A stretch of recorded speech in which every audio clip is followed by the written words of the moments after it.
ಎಲ್ರಿಗೂ ನಮಸ್ಕಾರ. Welcome back to competitive world YouTube channel. So ಇದು ನಿನ್ನೆ ನಡೆದಂತಹ ಆಗಸ್ಟ್ 9ರ ಸೆಕೆಂಡ್ ಹಾಗೂ third shift question paper analysis RRB group D. First question ಏನಪ್ಪ ಅಂದರೆ, ಪ್ರಸ್ತುತ ಪಶ್ಚಿಮ ಬಂಗಾಳದ ಮುಖ್ಯಮಂತ್ರಿ ಯಾರು ಅಂತ ಕ್ವಶನ್ ಕೇಳಿದ್ದಾರೆ. ಹೌದಾ? ಯಾರು? ಆಪ್ಷನ್ ಬಿ, ಸುವೇಂದು ಅಧಿಕಾರಿ ಅವರು. ಇವರು BJP ಪಕ್ಷದಿಂದ ಆಯ್ಕೆಯಾಗಿದ್ದು, ಇದು ಪಶ್ಚಿಮ ಬಂಗಾಳದಲ್ಲಿ ಇದೇ 20 ವರ್ಷದಲ್ಲಿ ಆಯ್ಕೆಯಾದ BJP ಮುಖ್ಯಮಂತ್ರಿ ಯಾರಪ್ಪ ಅಂದ್ರೆ ಸುವೇಂದು ಅಧಿಕಾರಿ ಅವರು. ಹೌದಾ? ಇದಕ್ಕಿಂತ ಮುಂಚೆ ಇಲ್ಲಿ ಮುಖ್ಯಮಂತ್ರಿ ಯಾರಾಗಿದ್ದರು?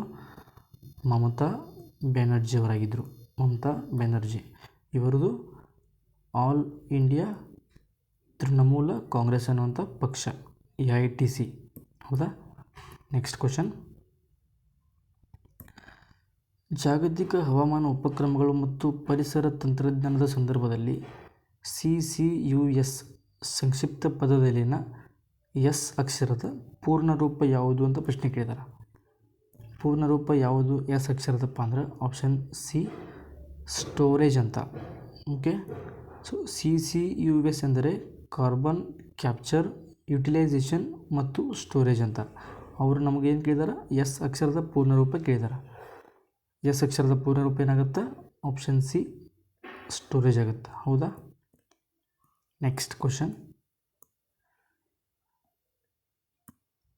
ಏಪ್ರಿಲ್ 2026ರಲ್ಲಿ ರಕ್ಷಣಾ ಸಂಶೋಧನಾ ಮತ್ತು ಅಭಿವೃದ್ಧಿ ಸಂಸ್ಥೆ ಅಂದರೆ DRDO ಆತ್ಮನಿರ್ಭರ್ ಭಾರತ ಉಪಕ್ರಮದ ಅಡಿಯಲ್ಲಿ ಮೊದಲ ಬಾರಿಗೆ ಬಿಹಾರದ ಯಾವ ಜಿಲ್ಲೆಯಲ್ಲಿ ವಿಶೇಷ ರಕ್ಷಣಾ ತಂತ್ರಜ್ಞಾನ ಪ್ರದರ್ಶನವನ್ನು ಆಯೋಜಿಸಿತು ಅಂತ ಪ್ರಶ್ನೆ ಕೇಳಿದ್ದಾರೆ. ಬಿಹಾರದ ಯಾವ ಜಿಲ್ಲೆ ಅಂತ ಕೇಳಿದ್ರೆ ಇದು ಚಂಪಾರಣ್ ಅಂತ ಕೊಟ್ಟಿರ್ಬೋದು ಆಪ್ಷನ್ನಲ್ಲಿ, ಇಲ್ಲಪ್ಪ ಅಂದ್ರೆ ಮೋತಿಹಾರಿ ಅಂತ ಕೊಟ್ಟಿರ್ಬೋದು. Depend upon option. Correct answer Champaran ಕೂಡ ಆಗುತ್ತಾ, ಮೋತಿಹಾರಿನೂ ಆಗುತ್ತಾ. ಅವ್ರ ಆಪ್ಷನಲ್ಲಿ ಯಾವುದು ಕೊಟ್ಟಿದ್ದಾರೆ ಅದು ಕರೆಕ್ಟ್ ಆಗುತ್ತೆ. ಓಕೆ, ನೆಕ್ಸ್ಟ್ ಕ್ವಶನ್, ಮಾರ್ಚ್ 2026ರಲ್ಲಿ 16 ವರ್ಷಕ್ಕಿಂತ ಕಡಿಮೆ ವಯಸ್ಸಿನ ಮಕ್ಕಳಿಗೆ ಸಾಮಾಜಿಕ ಮಾಧ್ಯಮ ವೇದಿಕೆಗಳ ಬಳಕೆಯನ್ನು ನಿಷೇಧಿಸುವುದಾಗಿ ಘೋಷಿಸಿದ ಭಾರತದ ಮೊದಲ ರಾಜ್ಯ ಯಾವುದು ಅಂತ ಪ್ರಶ್ನೆ ಕೇಳಿದ್ದಾರೆ. Option B, Karnataka. ಇದಕ್ಕೆ ಕರೆಕ್ಟ್ ಆನ್ಸರ್. ಕೇರಳ ಅಲ್ಲ, ಕರ್ನಾಟಕ ಕರೆಕ್ಟ್ ಆನ್ಸರ್ ಆಗುತ್ತೆ. 13 ವರ್ಷಕ್ಕಿಂತ ಕಡಿಮೆ ವಯಸ್ಸಿನ ಮಕ್ಕಳಿಗೆ ಸಾಮಾಜಿಕ ಮಾಧ್ಯಮ ವೇದಿಕೆ ಬಳಕೆಯನ್ನು ನಿಷೇಧಿಸುವುದಾಗಿ ಘೋಷಿಸಿದ ಸರ್ಕಾರ ಯಾವುದು ಅಂತ ಕೇಳಿದರೆ ಅವಾಗ ಯಾವುದಾಗತ್ತೆ? ಆಂಧ್ರ ಆಗುತ್ತೆ. ಓಕೆ, ಅವ್ರು ಏನು ಕೇಳಿದಾರೆ? 16 ವರ್ಷಕ್ಕಿಂತ ಕಡಿಮೆ ವಯಸ್ಸಿನ ಮಕ್ಕಳಿಗೆ ಅಂತ ಕೇಳಿದ್ದಾರೆ. So answer is option B, Karnataka ಆಗುತ್ತೆ. ಹೌದಾ? ಹಾಗಾದರೆ ಇನ್ನು ಜಗತ್ತಿನಲ್ಲಿ ಅಂತ ಬಂದಾಗ 16 ವರ್ಷಕ್ಕಿಂತ ಕಡಿಮೆ ವಯಸ್ಸಿನ ಮಕ್ಕಳಿಗೆ ಸಾಮಾಜಿಕ ಮಾಧ್ಯಮವನ್ನು ನಿಷೇಧ ಮಾಡಿದ ಮೊದಲ ದೇಶ ಯಾವುದಂತ ಕೇಳಿದರೆ ಅದು ಆಸ್ಟ್ರೇಲಿಯಾ. ಯಾವುದು? ಆಸ್ಟ್ರೇಲಿಯಾ. ಹೌದಾ? ಹಾಗಾದರೆ 17 ವರ್ಷಕ್ಕಿಂತ ಕಡಿಮೆ ವರ್ಷದ ಮಕ್ಕಳಿಗೆ ಸಾಮಾಜಿಕ ಮಾಧ್ಯಮ ಅಂದರೆ ಸೋಷಿಯಲ್ ಮೀಡಿಯಾನ ಬ್ಯಾನ್ ಮಾಡಿದಂತಹ ಒಂದು ದೇಶ ಯಾವುದಂತ ಕೇಳಿದರೆ ಅದು ಇಂಡೋನೇಷ್ಯಾ. ಸೊ ಇದಿಷ್ಟು ಇನ್ಫಾರ್ಮೇಷನ್ ಗೊತ್ತಿರಲಿ ಈ ಕ್ವಶನ್ಗೆ ಸಂಬಂಧಪಟ್ಟದ್ದು. ಓಕೆ, ನೆಕ್ಸ್ಟ್ ಕ್ವಶನ್, ಇದು ರಿಪೀಟೆಡ್ ಕ್ವಶನ್. 2026-27ರ ಕೇಂದ್ರ ಬಜೆಟ್ನಲ್ಲಿ ಮುಂದಿನ ದಶಕದಲ್ಲಿ ದೇಶದ ಕ್ರೀಡಾ ವ್ಯವಸ್ಥೆಯನ್ನು ಪರಿವರ್ತಿಸಲು ಮತ್ತು ಭಾರತವನ್ನು ಜಾಗತಿಕ ಕ್ರೀಡಾಶಕ್ತಿಯನ್ನಾಗಿ ಮಾಡಲು ಹಣಕಾಸು ಸಚಿವೆ ನಿರ್ಮಲಾ ಸೀತಾರಾಮನ್ ಅವರು ಯಾವ ಹೊಸ ಮಿಷನನ್ನು ಘೋಷಿಸಿದರು ಅಂತ ಪ್ರಶ್ನೆ ಕೇಳಿದ್ದಾರೆ. ಇದು ರಿಪೀಟ್ ಆಗಿದೆ ಕ್ವಶನ್. ಆನ್ಸರ್ ಯಾವುದು? Option B, Khelo India mission ಅಂತ. ಓಕೆ, ನೆಕ್ಸ್ಟ್, ಭಾರತೀಯ ಪುರುಷರ ತಂಡವು ಫೈನಲ್ನಲ್ಲಿ ಇಂಗ್ಲೆಂಡನ್ನು ಸೋಲಿಸುವ ಮೂಲಕ ಒಟ್ಟಾರೆಯಾಗಿ ಭಾರತೀಯ ಪುರುಷರ ತಂಡ ಫೈನಲ್ನಲ್ಲಿ ಇಂಗ್ಲೆಂಡನ್ನು ಸೋಲಿಸುವ ಮೂಲಕ ಒಟ್ಟಾರೆಯಾಗಿ ಎಷ್ಟು ಬಾರಿ ICC ಅಂಡರ್-19 ವಿಶ್ವಕಪ್ಪನ್ನು ಪ್ರಶಸ್ತಿ ಗೆದ್ದಿದೆ ಅಂತ ಪ್ರಶ್ನೆ ಕೇಳಿದರು. ಇದಕ್ಕಿಂತ ಮುಂಚೆ 2026ಕ್ಕಿಂತ ಮುಂಚೆ ಕೇಳಿದರೆ ಭಾರತ ಒಟ್ಟು 5 ಬಾರಿ ಗೆದ್ದಿತ್ತು. ಸೊ 2026 ಪ್ರಶಸ್ತಿ ಕೂಡ ಭಾರತವನ್ನು ಗೆದ್ದಿರೋದ್ರಿಂದ ಒಟ್ಟಾರೆಯಾಗಿ 6 ಬಾರಿ ಗೆದ್ದಂತಾಗಿದೆ. ಒಟ್ಟಾರೆಯಾಗಿ 6 ಬಾರಿ.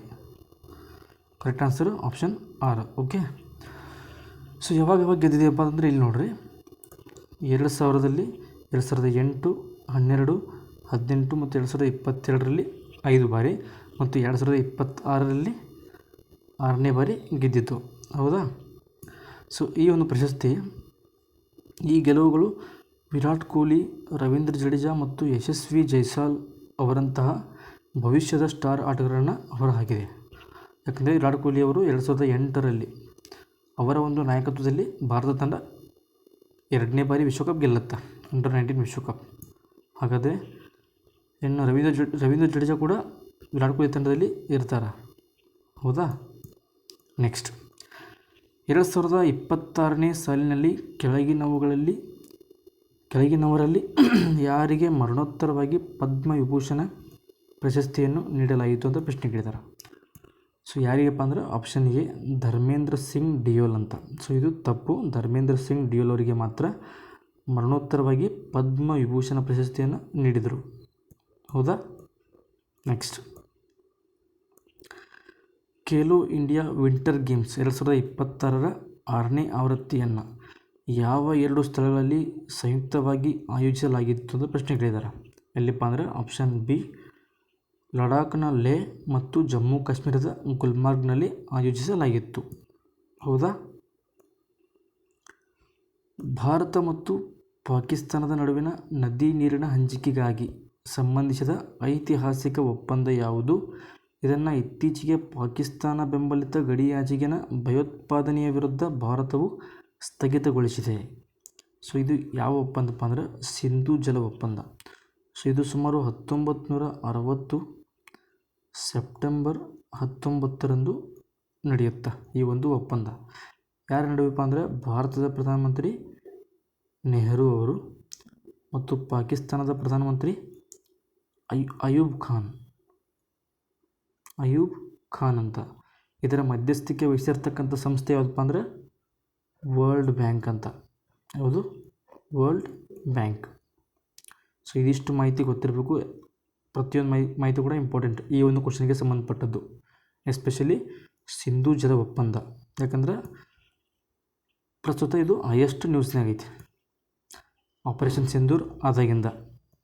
ಓಕೆ, ನೆಕ್ಸ್ಟ್, ಮಾರ್ಚ್ 2026ರಲ್ಲಿ ವಾಸ್ತುಶಿಲ್ಪ ಕ್ಷೇತ್ರದಲ್ಲಿನ ನೀಡುವ ಅಂತಾರಾಷ್ಟ್ರೀಯ ಸರ್ವೋಚ್ಚ ಗೌರವವಾದ ಪ್ರಿಟ್ಜ್ಕರ್ ಆರ್ಕಿಟೆಕ್ಚರ್ ಪ್ರಶಸ್ತಿ ಯಾರಿಗೆ ಪ್ರದಾನ ಮಾಡಲಾಯಿತು ಅಂತ ಪ್ರಶ್ನೆ ಕೇಳಿದ್ದಾರೆ.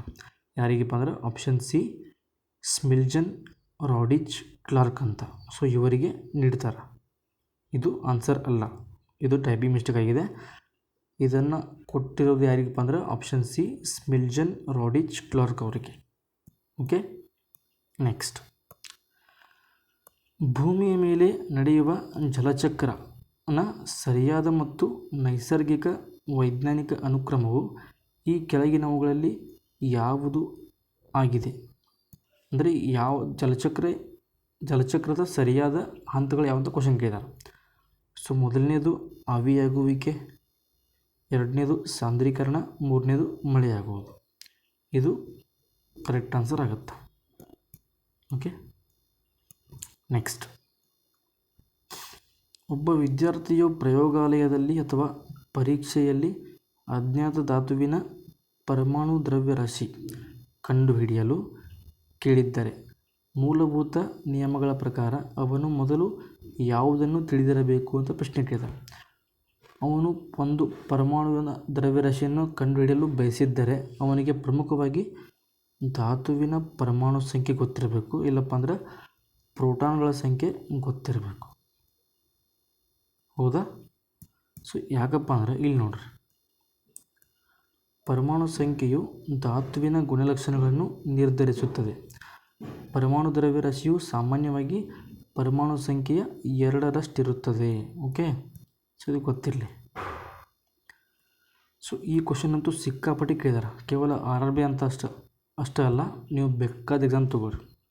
State government, central government, SSC ಆಗಿರಲಿ, RRB ಆಗಿರಲಿ, PC, PSI, PDO, SDA, FDA ಪ್ರತಿಯೊಂದು ಎಕ್ಸಾಮ್ನ ಕೇಳಿದ್ದಾರೆ.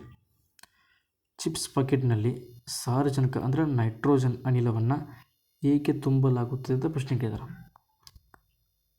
ಯಾಕೆಪ್ಪ ಅಂದ್ರೆ ಇದು ಆಮ್ಲಜನಕವನ್ನು ಹೊರಹಾಕಿ ಎಣ್ಣೆ ಮತ್ತು ಕೊಬ್ಬುಗಳ ಆಕ್ಸಿಡೀಕೃತವಾಗದಂತೆ ತಡೆಯುತ್ತದೆ. ಇದಕ್ಕೊಂದು ಸಿಂಪಲ್ ವರ್ಡ್ ಕನ್ನಡದಾಗ ಏನಪ್ಪ ಅಂದ್ರೆ ಅದಕ್ಕೆ ಕಮ್ಮಟುವಿಕೆ ಅಂತ ಕರೀತಾರೆ. ಯಾವುದು? ಕಮ್ಮಟುವಿಕೆ. ನೀವು ಬೇಕಾದರೆ NCERT ಬುಕ್ ತೆಗೆದು ನೋಡ್ರಿ, ಇದೇ ಶಬ್ದನ ತೊಗೊಂಡಾರ ಅವರು, ಕಮ್ಮಟುವಿಕೆ. ಇದನ್ನು ತಡೆಗಟ್ಟುವ ಸಲುವಾಗಿ ಚಿಪ್ಸ್ ಪ್ಯಾಕೆಟ್ನಲ್ಲಿ ಸಾರಜನಕವನ್ನು ತುಂಬಿರ್ತಾರೆ. ಹೌದಾ? ನೆಕ್ಸ್ಟ್,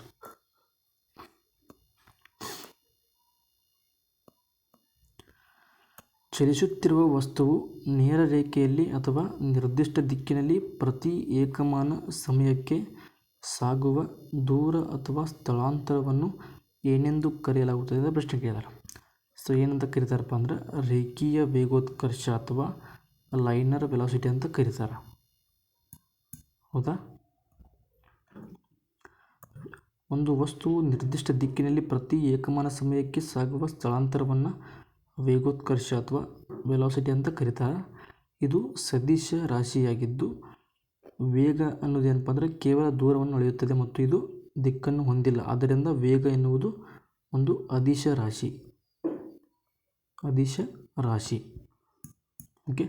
ವೇಗೋತ್ಕರ್ಷದ SI ಮಾನ ಮೀಟರ್/ಸೆಕೆಂಡ್ ಆಗಿದೆ. ಇದು ದಿಕ್ಕನ್ನು ಹೊಂದಿರುವುದರಿಂದ ಇದನ್ನು ಸದಿಶ ರಾಶಿ ಅಂತ ಕರೀತಾರೆ. ಓಕೆ. ಸೊ ಇದಿಷ್ಟು ನಿನ್ನೆ ನಡೆದಂತಹ RRB ಗ್ರೂಪ್ ಡಿಯ ಸೆಕೆಂಡ್ ಹಾಗೂ ಥರ್ಡ್ ಶಿಫ್ಟ್ ಕ್ವಶನ್ಸ್ ಆಗಿದ್ದು. ಸೊ ಮುಂದಿನ ಒಂದು ವಿಡಿಯೋದಲ್ಲಿ ನಾವು ಇವತ್ತಿನ ಅಂದರೆ 10 ಆಗಸ್ಟ್ನ ಮೊದಲ ಶಿಫ್ಟ್ ಕ್ವಶನನ್ನು ಡಿಸ್ಕಸ್ ಮಾಡೋಣ. ಸೊ ಅಲ್ಲಿವರೆಗೂ ಎಲ್ಲರೂ ಚೆನ್ನಾಗಿ ಸ್ಟಡಿ ಮಾಡಿ. ಎಲ್ರಿಗೂ ಆಲ್ ದ ಬೆಸ್ಟ್. ಇನ್ನು ಮುಂದೆ ಎಕ್ಸಾಮ್ ಬರೆಯೋರಿಗೆ ಥ್ಯಾಂಕ್ ಯು.